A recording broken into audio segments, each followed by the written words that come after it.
మీకు తెలుసు నేను ఆయన గురించి నేను ప్రత్యేకంగా చెప్పాను కానీ మరి ఎట్లాంటి వాళ్ళు శాసన మండలిలో ఉండాలి నిర్ణయించే అధికారం మీకున్నది. ఇక్కడ ఎంతమందిని అడిగినా మనం గుర్తుపెట్టుకోవాల్సింది ఒకటే, ఎవరు ఎన్ని ఏడుపులు ఏడిచినా ఎన్ని సానుభూతి నాటకాలు ఆడినా ఒకటే మనం గుర్తుపెట్టుకోవాల్సింది, శాసన మండలి అసలు ఎందుకున్నది? శాసనసభ ఉన్నది, శాసన మండలి ఉన్నది. అసలు శాసన మండలి ఎందుకు ఉండాలి అంటే ఒక్కటే కారణం. పెద్దలు డాక్టర్ బాబాసాహెబ్ అంబేద్కర్ గారు రాజ్యాంగం రాసినప్పుడే ఒక ఆలోచనతో రాసింది. ఏ సిస్టంలోనైనా ఒక నియంత్రణ, ఒక చెక్ బ్యాలెన్స్ ఉండాలి. అంటే శాసనసభ ఏమన్నా తప్పులు చేస్తే, శాసనసభలో ఏమన్నా ప్రభుత్వం ఏకపక్షంగా పోయే ప్రయత్నం చేస్తే శాసన మండలిలో ఉండే శాసన మండలి సభ్యులు ప్రభుత్వానికి సరైన దిశానిర్దేశం చేయాలి, ప్రజల తరపున మాట్లాడాలి, ప్రజల తరపున కొట్లాడాలన్న ఉద్దేశంతో శాసన మండలి అనే వ్యవస్థను పెట్టింది. అదేవిధంగా ఢిల్లీలో లోక్సభ ఉంటుంది, రాజ్యసభ ఉంటుంది. లోక్సభ ప్రజల చేత ఎన్నుకోబడ్డ డైరెక్ట్గా ఎలక్ట్ కాబడే ప్రజాప్రతినిధులు ఉంటారు. రాజ్యసభలో 4-5 కేటగిరీల్లో అక్కడికి వచ్చే రాజ్యసభ సభ్యులు ఉంటారు. అదే మాదిరిగా రాష్ట్రంలో కూడా శాసనసభ, శాసన మండలి. మన శాసన మండలిలో 5 రకాలుగా అభ్యర్థులు ఎంపిక వస్తారు. ఒకటి గ్రాడ్యుయేట్ల ద్వారా ఎంపికయ్యే నియోజకవర్గం ఒకటి. అందులో ఇవాళ మన సురభి వాణీదేవి గారు, పివి నరసింహారావు గారి కూతురు, ఆమె కూడా హైదరాబాద్, రంగారెడ్డి, మహబూబ్ నగర్ నియోజకవర్గం నుంచి గెలిచి ఈరోజు అక్కడ ఉన్నారు. గతంలో స్వామి గౌడ్ గారు గెలిచినారు, పల్లా రాజేశ్వర రెడ్డి గారు గెలిచినారు. రకరకాలుగా మన మిత్రులు ఎంతోమంది మరి ఈ నియోజకవర్గం నుంచి గెలిచిన వాళ్ళు ఉన్నారు. అదొక కేటగిరీ. రెండవది స్థానిక సంస్థలు ఎమ్మెల్సీలు ఉంటారు.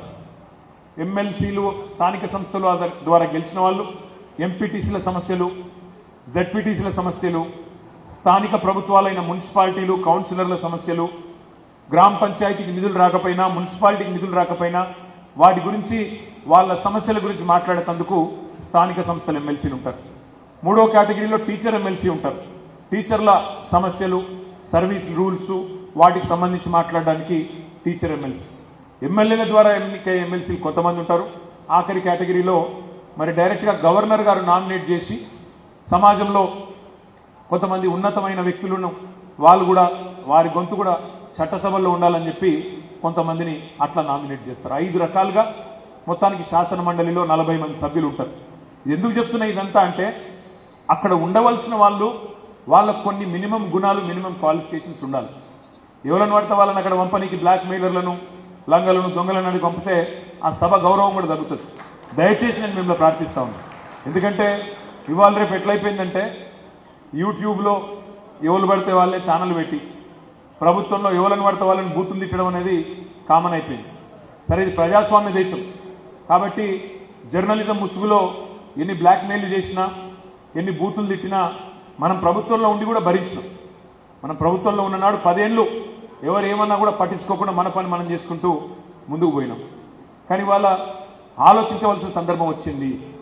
ప్రభుత్వంలో ఉన్న రేవంత్ రెడ్డి ఈ 5 నెలలు పూర్తయి 6వ నెలలో అడుగు పెడుతున్నా కూడా ఒక్కటంటే ఒక్క హామీ కూడా నిలబెట్టుకోలేదు. సిగ్గు లేకుండా అబద్ధాలు చెప్తా ఉన్నాడు. 6 గ్యారంటీలు 100 రోజుల్లో అమలు చేస్తా అన్నాడు. 6 గ్యారంటీలు 100 రోజుల్లో అమలు చేస్తా అన్నాడు. 160 రోజులు దాటిపోయింది.